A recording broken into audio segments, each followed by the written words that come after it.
From the CyberArk Secure Browser Productivity Pane, you can access privileged resources without the need for a VPN.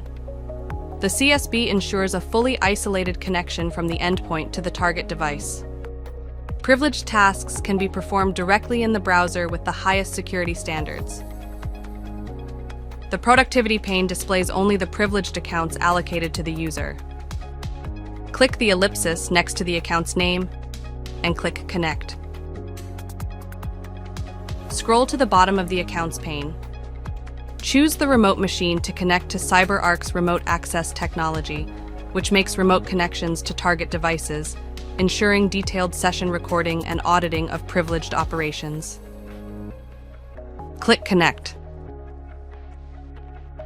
The target machine launches successfully. For more information, check out our online resources.